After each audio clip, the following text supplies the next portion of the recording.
सरकारला दुःखाची जाणीव करून देणं हा जर गुन्हा असेल तर तो गुन्हा मी केलेला आहे. त्यासाठी तुम्ही द्याल ती शिक्षा भोगायला बी मी तयार आहे. तुम्हीच आम्हाला सांगा आम्ही जगायचं का नाही ते. सरकार शेपूट हलवून हलवून म्हैस दमती पण पाठीवरचा कावळा उडत नाही. तसा आत्महत्येचा विचार आमची पाठ सोडित नाही. कोरड्या बळावानी कपाळ असणाऱ्या बायका, बिनबापाची लेकरं असल्यासारखी माळावर फिरणारी जनावर, हे सारं गावाला नजर लागली म्हणून नाही झालं सरकार. गावाकडं कुणाचीच नजर गेली नाही म्हणून झालं. शिकलो नसतो तर किती सुखात राहिलो असतो. अन्यायाची जाणीवच झाली नसती. देवाचा कोप झाला असं समजून बसलो असतो अंधारात तुमच्या लाल दिव्याला हात जोडीत. गोचिडासारखे चिटकून बसले सातबाऱ्याला सावकार आणि बुजगावण्यासारखं उभं आहे सरकार. आभाळ वाटतंय सावत्र आईवर. दुष्काळाचं कुरूप ठणकत चाललंय आणि शेतकऱ्यांसाठी कोंडवाडे बांधायचं ठरवून सरकार शांत झोपी गेलंय. देश महासत्ता होण्याचे स्वप्न बघण्यासाठी. खिचडीसाठी शाळेत जाणाऱ्या पोरानं चोरून आणलेले 2 घास खाताना त्याच्या बापाला अभिमान वाटावा पोराचा का स्वतःच्या जगण्याची लाज.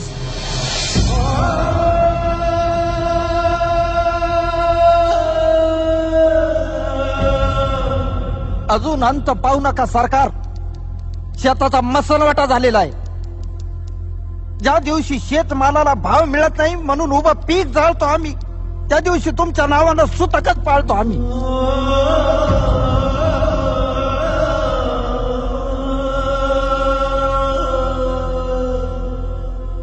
आता तरी विचार करा.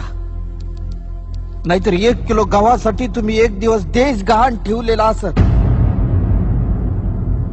त्या दिवशी ध्यान देऊन बघा, माझ्या पिंडाला कावळा शिवलेला असत.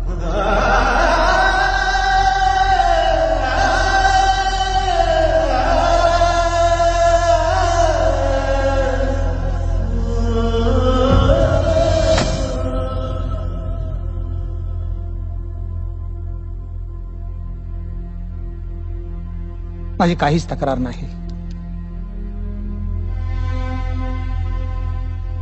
पिकवणाराच उपाशी आहे. भूक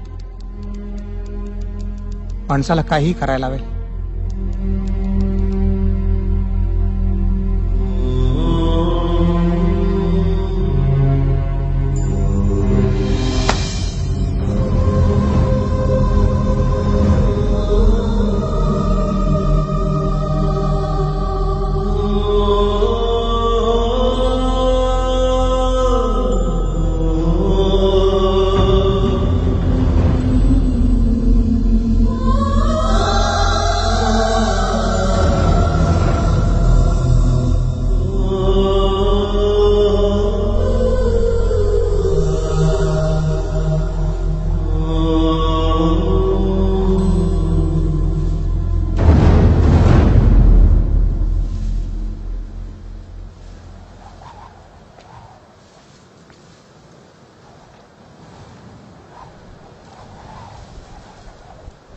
अशाच वावटळी उठायला लागल्या होत्या.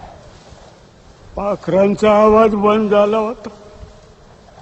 सगळीकडे चिडीचाप झालं होतं. सावध राहा रे, या टायमाला नक्की भूकंप होणार. आत्महत्या आणि हिंसा हे कुठल्याही प्रश्नाचं उत्तर नाही. समाज व प्रस्थापितांनी आणि प्रामुख्यानं शासनानं शेतकऱ्यांचं दुःख समजून घ्यावं व माणूस म्हणून त्यांचं जगणं मान्य करावं ही माफक अपेक्षा.